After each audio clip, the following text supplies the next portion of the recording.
ನಮಸ್ಕಾರ, ರಿಥಮ್ ಕನ್ನಡಕ್ಕೆ ಸ್ವಾಗತ. ದಿನದ ಪ್ರಮುಖ ಸುದ್ದಿಗಳು. ನಿನ್ನೆ ವಿಶ್ವ ವಿಶೇಷ ಚೇತನರ ದಿನ. ಈ ಪ್ರಯುಕ್ತ ನವದೆಹಲಿಯಲ್ಲಿ ಆಯೋಜಿಸಿದ ಸಮಾರಂಭದಲ್ಲಿ ರಾಷ್ಟ್ರಪತಿ ದ್ರೌಪದಿ ಮುರ್ಮು ಅವರು ವಿಶೇಷ ಚೇತನ ವ್ಯಕ್ತಿಗಳ ಸಬಲೀಕರಣಕ್ಕಾಗಿ ಅನುಕರಣೀಯ ಸೇವೆ ಸಲ್ಲಿಸುತ್ತಿರುವ 33 ವ್ಯಕ್ತಿಗಳು ಮತ್ತು ಸಂಸ್ಥೆಗಳಿಗೆ ರಾಷ್ಟ್ರೀಯ ಪ್ರಶಸ್ತಿಗಳನ್ನು ಪ್ರದಾನ ಮಾಡಿದರು. ಸಮಾರಂಭವನ್ನು ಉದ್ದೇಶಿಸಿ ಮಾತನಾಡಿದ ರಾಷ್ಟ್ರಪತಿ ದ್ರೌಪದಿ ಮುರ್ಮು ವಿಶೇಷ ಚೇತನರ ಧೈರ್ಯ ಮತ್ತು ದೃಢತೆಯನ್ನು ಶ್ಲಾಘಿಸಿದರು. ಇಂಥವರು ಸಮಾಜಕ್ಕೆ ಸ್ಫೂರ್ತಿ ಸೆಲೆಯಾಗಿದ್ದಾರೆ ಎಂದರು. ಕರ್ನಾಟಕದಲ್ಲಿ ಆಡಳಿತಾರೂಢ ಕಾಂಗ್ರೆಸ್ ಹಾಗೂ ವಿರೋಧ ಪಕ್ಷಗಳ ನಡುವೆ ಭಾರೀ ರಾಜಕೀಯ ಸಮರಕ್ಕೆ ಕಾರಣವಾಗಿದ್ದ ಮೂಡಾದ ನಿವೇಶನ ಹಗರಣದಲ್ಲಿ ಮಹತ್ವದ ಮಾಹಿತಿ ಬಹಿರಂಗವಾಗಿದೆ. ಮುಖ್ಯಮಂತ್ರಿ ಸಿದ್ದರಾಮಯ್ಯ ಪತ್ನಿ ವಿ. ಪಾರ್ವತಿ ಅವರಿಗೆ 14 ಹಸ್ತಾಂತರದ ಹಿಂದೆ ಅವ್ಯವಹಾರಗಳು ನಡೆದಿರುವುದಕ್ಕೆ ಸಾಕ್ಷ್ಯಗಳು ಪತ್ತೆಯಾಗಿವೆ ಎಂದು ಜಾರಿ ನಿರ್ದೇಶನಾಲಯ ತಿಳಿಸಿದೆ. ಇದೇ ವೇಳೆ ಮೂಡಾದಿಂದ ಬೇನಾಮಿ ಹಾಗೂ ಇನ್ನಿತರೆ ವ್ಯವಹಾರಗಳ ಮೂಲಕ 1095 ನಿವೇಶನಗಳನ್ನು ಅಕ್ರಮವಾಗಿ ಹಂಚಿಕೆ ಮಾಡಲಾಗಿದೆ.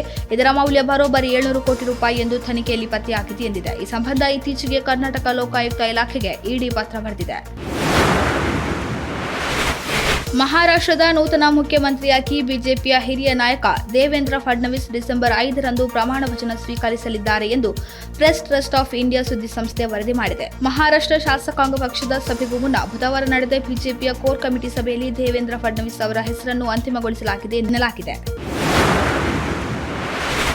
ವರ್ಷಗಳಿಂದ ದೇಶದಲ್ಲಿ ಹುಲಿಗಳ ಸಂಖ್ಯೆಯಲ್ಲಿನ ಹೆಚ್ಚಳವಾಗುತ್ತಿರುವುದನ್ನು ಪ್ರಧಾನಿ ನರೇಂದ್ರ ಮೋದಿ ಶ್ಲಾಘಿಸಿದ್ದಾರೆ ಮತ್ತು ಸರ್ಕಾರದ ಸಂರಕ್ಷಣಾ ಪ್ರಯತ್ನಗಳು ಪರಿಣಾಮವಾಗಿ ಹುಲಿಗಳ ಸಂಖ್ಯೆಯಲ್ಲಿ ಅಭಿವೃದ್ಧಿಯಾಗುವ ಪ್ರಕ್ರಿಯೆ ಮುಂದುವರಿಯುತ್ತದೆ ಎಂದು ಆಶಿಸಿದ್ದಾರೆ. ಪ್ರಕೃತಿ ಕಾಳಜಿಯ ನಮ್ಮ ಶತಮಾನಗಳ ಹಳೆಯ ನೀತಿಗೆ ಅನುಗುಣವಾಗಿ ಪರಿಸರ ಪ್ರೇಮಿಗಳಿಗೆ ಅದ್ಭುತವಾದ ಸುದ್ದಿ ಹೊರಬಂದಿದೆ. ನಮ್ಮ ಸಾಮೂಹಿಕ ಪ್ರಯತ್ನಗಳಿಗೆ ಧನ್ಯವಾದಗಳು. ಭಾರತದ ಹುಲಿಗಳ ಸಂಖ್ಯೆಯು ಹೆಚ್ಚುತ್ತಿದೆ ಮತ್ತು ಈ ಪ್ರಕ್ರಿಯೆ ಮುಂದಿನ ದಿನಗಳಲ್ಲಿ ಮುಂದುವರಿಯುತ್ತದೆ ಎಂದು ನನಗೆ ಖಾತ್ರಿ ಇದೆ ಎಂದು ಪ್ರಧಾನಿ ಮೋದಿ ಎಕ್ಸ್ನಲ್ಲಿ ತಿಳಿಸಿದ್ದಾರೆ. ಬಾಂಗ್ಲಾದೇಶದಲ್ಲಿ ಹಿಂದೂಗಳ ಮೇಲೆ ನಡೆಯುತ್ತಿರುವ ದೌರ್ಜನ್ಯವನ್ನು ಖಂಡಿಸಿ ಇಂದು ಮಂಗಳೂರಿನಲ್ಲಿ ಹಿಂದೂ ಹಿತರಕ್ಷಣಾ ಸಮಿತಿ ಮಂಗಳೂರು ವತಿಯಿಂದ ಬೃಹತ್ ಪ್ರತಿಭಟನಾ ಮೆರವಣಿಗೆ ಮತ್ತು ಸಭೆ ನಡೆಯಿತು. ಬಲ್ಮಠ ಅಂಬೇಡ್ಕರ್ ವೃತ್ತದಿಂದ ಕ್ಲಾಕ್ ಟವರ್ವರೆಗೆ ಸಾವಿರಾರು ಸಂಖ್ಯೆಯ ಹಿಂದೂ ಬಾಂಧವರು ಪ್ರತಿಭಟನಾ ಮೆರವಣಿಗೆಯಲ್ಲಿ ಪಾಲ್ಗೊಂಡರು.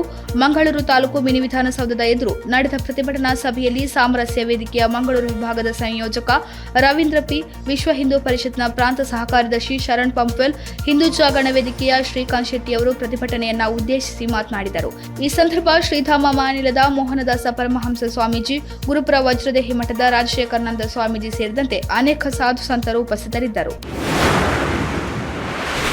ರಿವೈನ್ ಸ್ಟಾರ್ ರಿಷಬ್ ಶೆಟ್ಟಿ ಅವರು ಕಾಂತಾರ ಚಾಪ್ಟರ್ 1 ಸಿನಿಮಾದ ಶೂಟಿಂಗ್ನಲ್ಲಿ ಬ್ಯುಸಿಯಾಗಿದ್ದಾರೆ. ಇದರ ನಡುವೆಯೇ ತೆಲುಗಿನ ಜೈ ಹನುಮಾನ್ ಸಿನಿಮಾಗೆ ಗ್ರೀನ್ ಸಿಗ್ನಲ್ ನೀಡಿದ್ದ ನಟ ಈಗ ಮತ್ತೊಮ್ಮೆ ಸುದ್ದಿಯಲ್ಲಿದ್ದಾರೆ.